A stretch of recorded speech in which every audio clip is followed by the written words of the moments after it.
Hello, I'm Richard Gisbert, and you're at The Listening Post. This week, the killings in Norway. One journalist's terrorist is another reporter's extremist. Is Norway now the victim of an al-Qaeda attack? The question is, why? Phone hacking, the story from the US, the UK, and a feature interview with Rupert Murdoch's biographer. I believe the Murdochs will go away. The Ecuadorian newspaper in trouble with the law and at war with the country's president. And East Africa, We are the world. starving for news coverage in our web video of the week. When the story was breaking, the speculation in the media called it an attack on Norwegians by a Muslim terrorist. When the facts became known that the perpetrator was actually a blonde, blue-eyed, church-going Norwegian, there was a subtle change in much of the Western media's terminology. The attacker was no longer a terrorist, he was a Christian extremist. There are many media angles to this story. Terminology is just one of them. Another. Is there any way to stop 24-hour news channels and digital news outlets from instantly engaging in the rampant and often inaccurate speculation that precedes the arrival of the facts? Our starting point this week is Oslo, our story, what the coverage of a case of mass murder says about the mass media. Two explosions have rocked central Oslo in the last hour, wounding at least 8 people. The city where they hand out the Nobel Peace Prize under siege today in 2 deadly attacks. Instantaneously, the assumption was that there was a Muslim group responsible for the attack. Sadly, I think that the who could have done it is the obvious question. The answer is that the list is fairly long. Sometimes they get it right and sometimes they get it wrong. The coverage of the Norwegian massacres was a classic example of getting it wrong. What appears to be the work, once again, of Muslim extremists. It revealed more about the commentators, more about the people doing the reporting, than it did about the incident itself. Disclosure time. Among the news organizations covering the Norwegian story that provided a platform for terrorism specialists to point the finger at Muslims was this one, Al Jazeera English. I think what you've got here is an alignment of capability and opportunity for the jihadists, who I think are almost certainly to blame. Much of the media was chasing the New York Times' website on this story, an erroneous report based on a statement by Will McCants, who the paper described as a terrorism analyst. McCants said where he got his information, but he could not say who it actually came from. What was amazing about it was based on the thinnest of evidence, namely a single self-proclaimed terrorism expert who claimed that there was some anonymous person in a chat room who claimed responsibility on behalf of a group that nobody had ever heard of before. Once the New York Times is running the story, high profile, credible, other reporters can cite the New York Times, and so the chain of responsibility becomes more and more diluted, which is a part of the problem. I'm not the person who's disseminating false information. Instead, I'm quoting somebody else. And if there's a problem here, it's with that story, because I'm just passing along the information that is publicly available elsewhere. Journalists tend to respond to dominant news narratives. They look for what is happening now. You might almost say fashions in news. And when you say the word terrorism, you automatically get the word Islamic. It's what we call an automatic adjective. Al-Qaida oder islamistische Terroristen. So journalists are thinking in cliched, stereotypical ways, particularly on a 24-hour news where the pressure is enormous. We're joined by political analyst and military expert Igor Koklov. Not all of the so-called experts trotted out by news networks needed the New York Times to lead them to the wrong conclusion. Norway has been grappling with some homegrown terror plots linked to Al-Qaeda. To fool them into reporting the attack was the work of a Muslim. Some made that assumption on their own. Some speculation that it could be an Al-Qaeda type of attack. This very small group, largely homogenous, so-called terrorism experts. They're almost never Muslim, they're virtually never Arab. They tend to be basically white American males with a background in government or military, U.S. government or U.S. military positions, who are this little incestuous group of self-proclaimed terrorism experts that the U.S. media turns to every single time there's anything having anything to do with terrorism. And so experts who know a lot about domestic right-wing extremism weren't the ones who were called up because they happen to exist, because that phenomenon exists. Instead, we assumed that it was Muslim terrorists. Therefore, we're going to call upon the people who claim to know a lot about Islamic extremism. It's confirmation bias. It's seeing the world in a certain way and then choosing the people who can confirm what it is that you happen to believe. All news outlets make mistakes. What is revealing is how they deal with them. The Wall Street Journal's first editorial said, "In jihadist eyes, Norway will forever remain guilty of being a liberal nation." Rather than admit that mistake on its website, the paper simply changed the paragraph to read, "We're confident that Norway, like other free societies beset by terror, will respond with courage and resilience." Washington Post blogger Jennifer Rubin did acknowledge getting the story wrong, but stopped well short of an apology and ended her article talking about Muslims. She wrote, "There are many more jihadists than blonde Norwegians out to kill Americans." So again, we see this effort to reconcile having been egregiously wrong to begin with and maintaining your credibility despite that. And so that's where we see things like, okay, well, we were wrong about the Islamic terrorists, but clearly these tactics are adopted from Al-Qaeda and other groups like them. And in a telling choice of terminology, the New York Times explained its confusion on day one of the story in an article that said, "Initial reports focused on the possibility of Islamic militants claiming responsibility for the attacks. There was ample reason for concern that terrorists were responsible. The obvious inference was that since the perpetrator proved to be a non-Muslim, the Times no longer considered it a case of terrorism." That was the word that was used virtually by everyone to describe what had taken place. The minute it began to become clear that it wasn't Muslims at all who perpetrated the attack, then the word terrorism virtually disappeared from the dialogue, and it became an extremist did it. This is a right-wing extremist. A right-wing extremist with anti-Muslim views. Essentially, by definition, terrorism, as the New York Times means it, means an act of violence perpetrated by Muslims, and if it wasn't perpetrated by Muslims, then by definition, it can't be terrorism. The word terrorist has become the exclusive domain of Muslims. A terrorist who doesn't conform to that profile is no longer a terrorist because he doesn't exactly jibe with our worldview. It would be unfair to simply and solely blame the media for what went wrong in the coverage of this story. It is a nation in shock. News audiences, with their shrinking attention spans and expectations of instant information, must accept some responsibility. Because if we weren't constantly reaching for the remote control, threatening to take our eyeballs elsewhere, news outlets might not feel the need to fill the news hole with dangerous speculation. Audiences want more explanation, want more analysis, but in one sense, one's saying to them, you've got to be patient. The Norwegian outrage is a classic. Norway has gotten caught up in the Danish cartoon controversy. People came up with long lists of why Norway was a target. Because of Norway's involvement in Afghanistan and with NATO in Libya. And they were all wrong. When you come to these sort of issues, if you get it wrong, it can have bad consequences. This is probably Middle Eastern in its origin. Apart from misinforming the audience, it's not impossible to envisage that there would have been violence against Muslim-looking people as a result of that reporting. Our Global Village Voices now on the killing rampage in Norway and how the media covered it. Because there was so much certainty initially in the media coverage and online that Al-Qaeda was responsible, this was pretty much treated as fact. With such unanimous agreement, it became really hard for anyone who might have disagreed to speak up. This was groupthink on a global scale. If you look at the past decade, our memories of successful large-scale terrorist attacks on Western soil have been linked to Al-Qaeda. The London bombings, the Madrid train bombings, 9/11. Big, sensational events that received a lot of coverage led most of us to think of Al-Qaeda as the default perpetrator for this sort of attack. I believe that a large group of media, as well as the experts that media use, could learn much from Norwegian Prime Minister Jens Stoltenberg.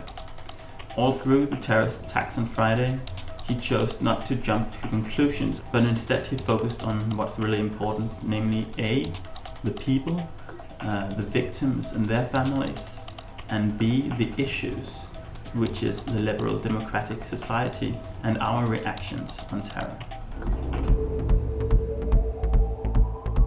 If you've got an opinion on the news media that you'd like to get on the air as one of our Global Village Voices, we suggest you join the thousands of our viewers who already follow us on Facebook and Twitter. They go to those sites to find out what stories we're working on so they can weigh in. Or you can just get in touch with us the old-fashioned way. We're on email at listeningpost@aljazeera.net. Time now for Listening Post News Bites. We have a feature interview coming up on News Corporation and the phone hacking story. Here are some recent developments in the case. CNN talk show host and former tabloid editor Piers Morgan has been dragged into the story. Morgan edited the News of the World for Rupert Murdoch back in the mid-1990s before moving on to the Daily Mirror tabloid in the UK. One of his former colleagues at the Mirror, James Hipwell, has said that phone hacking was endemic at the paper and that, quote, Piers was extremely hands-on as an editor. I can't say 100% that he knew about it, but it was inconceivable that he didn't, unquote. I'm Piers Morgan. The CNN host who took over Larry King's talk show last year denied the allegations, saying, quote, I have never hacked a phone, told anyone to hack a phone, nor to my knowledge published any story obtained from the hacking of a phone, unquote. Morgan and Hipwell were both subjects of an insider trading investigation back in 2000, involving the buying of shares in a computer company that the Mirror recommended to its readers. Hipwell was jailed for that. Morgan was not. News Corp's counteroffensive on the phone hacking story has taken many forms. Now the company's been criticized for using editorials and even cartoons to disparage the huge amount of coverage that the story has been attracting. The Murdoch-owned Times of London published this, entitled Priorities, about the humanitarian crisis in East Africa. It has one of the victims saying, I have had a bellyful of phone hacking, making the point that there are more important stories out there. Another newspaper owned by Murdoch, the Wall Street Journal, has run an editorial that took a run at other news organizations, accusing them of righteous hindsight and saying that the schadenfreude is so thick you can't cut it with a chainsaw. The company's fightback has prompted media analysts like Jay Rosen of New York University to tweet messages like this one. News Corp isn't a news company at all, but a global media empire that employs its newspapers and, in the U.S., Fox News as a lobbying arm. A court decision in Ecuador has been denounced by media rights groups. The ruling sentences 4 journalists to prison and imposes a $40 million fine on the newspaper. The paper is El Universo. 3 of its managers and a senior editor have been given 3 years each in jail for a story they published in February calling President Rafael Correa a dictator and alleging that he ordered supporters to open fire on a hospital during a police mutiny last year. 10 people were killed in that incident.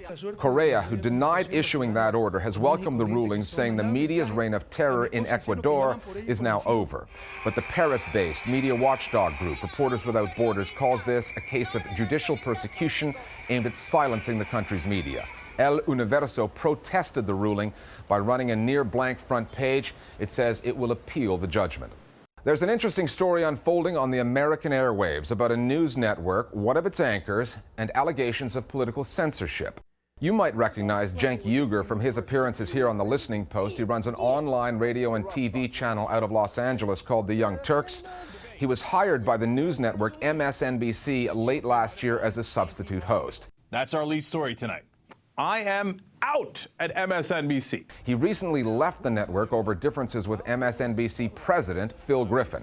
Uygur, who brought a two-fisted approach to his criticism of President Obama, says he was told in a meeting by Griffin to tone down his coverage, that, quote, people in Washington, unquote, didn't like it, and that MSNBC considers itself part of the establishment. Griffin then issued a subsequent statement saying the people in Washington that he was referring to weren't at the White House. They were MSNBC producers. But Uygur says he does not buy that. So he quit the network and is rumored to be in talks with Current TV, which is also the home of another ex-MSNBC host who was tough on Washington, Keith Olbermann.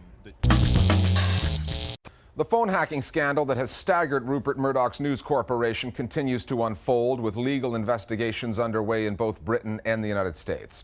Few journalists outside of News Corp know Murdoch as well as Michael Wolff.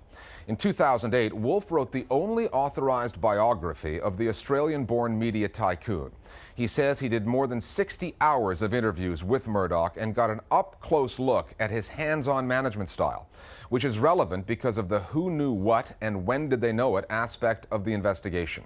I spoke with Michael Wolff in New York. Among the topics we touched on, the level of Murdoch's involvement in the day-to-day running of newspapers like News of the World, the parallels between this scandal and the Watergate story that took down an American president, the role the UK-based Guardian newspaper played in breaking the story, as well as the question, what will be left of News Corp, the world's biggest media company, when the investigation reaches its conclusion?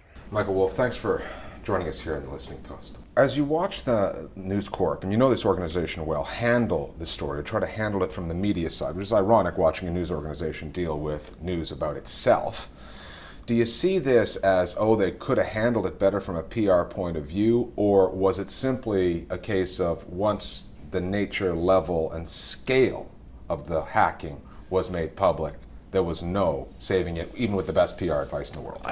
No, I mean, remember what we have here is a series of criminal acts, and that's bad enough. But what, of course, makes it so much worse is the cover-up.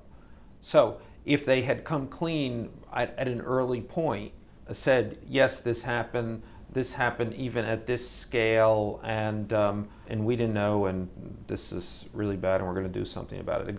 In a sense, saying the things that they are now finally saying, but saying them 3 years ago, or 4 years ago, or even 2 years ago, even a year ago, they would be in a markedly better position.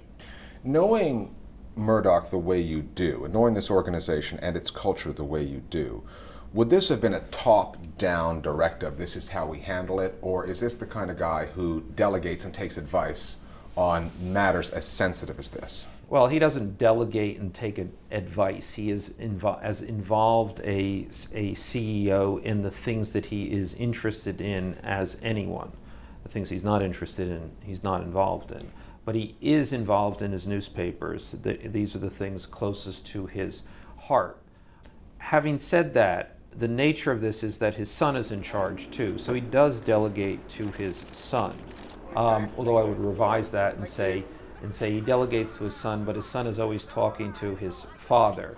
So on top of a management structure, you have a father and son relationship, confusing and compounding all of the elements in this confusing who knew what when scenario. The other thing that we kept on hearing was that Andy Coulson, the News of the World editor, didn't know about the rogue reporter. Rebecca Brooks, when she was News of the World editor and then ran News International, didn't know what the rogue reporter or what Andy Coulson was up to.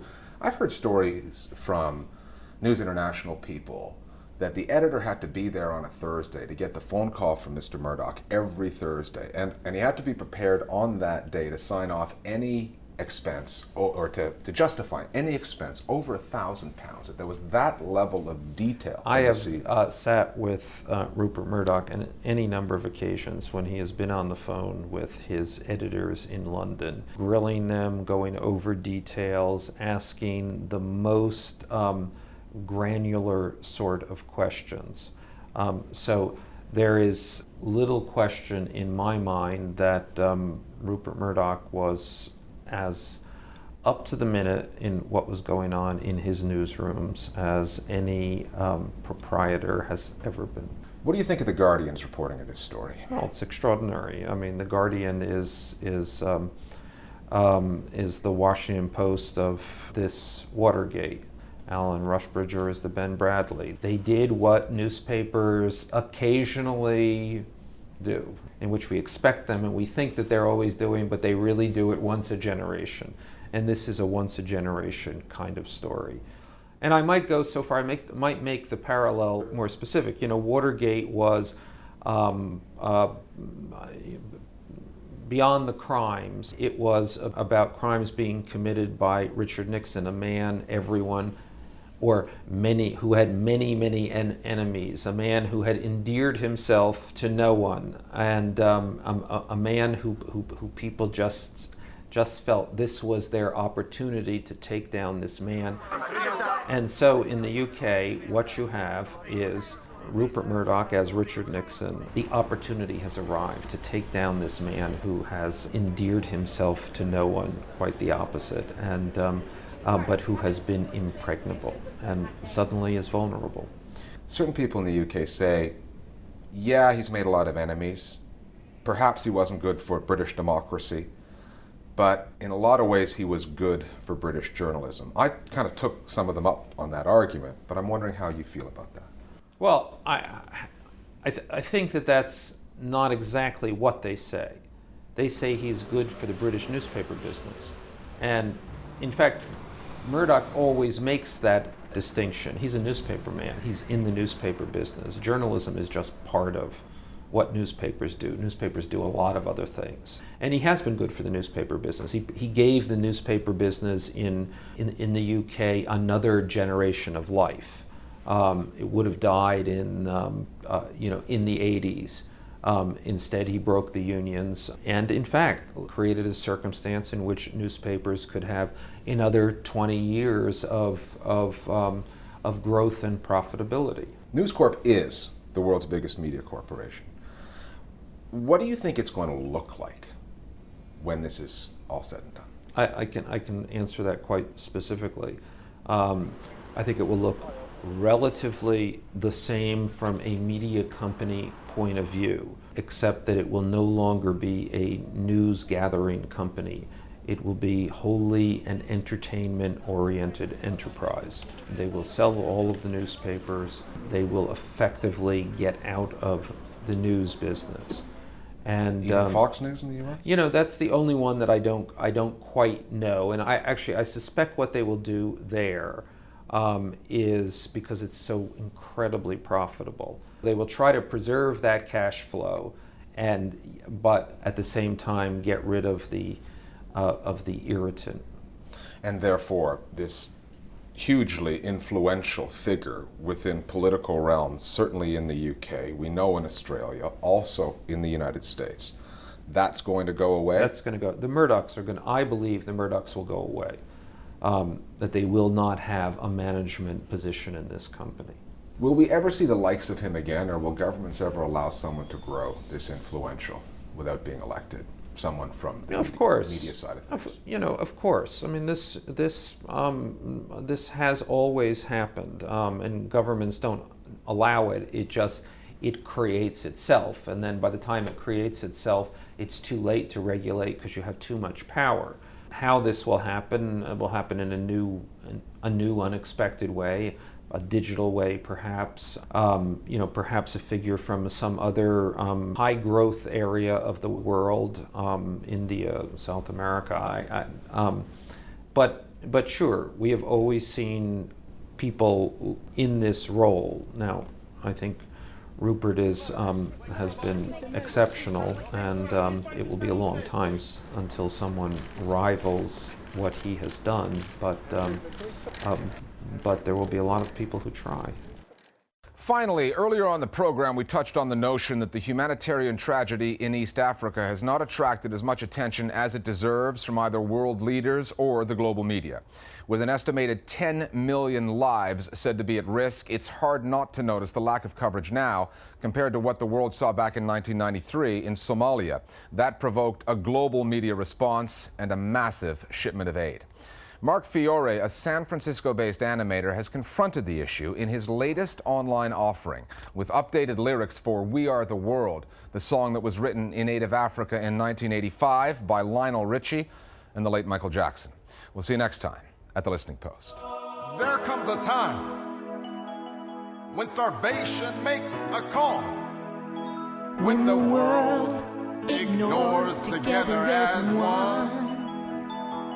There are people dying, but it's happened all before. Too bad they're so far away and all. We all go on, killing day by day. Except for now, we're getting kinda hungry too. I'm a little busy. Was it always up to me?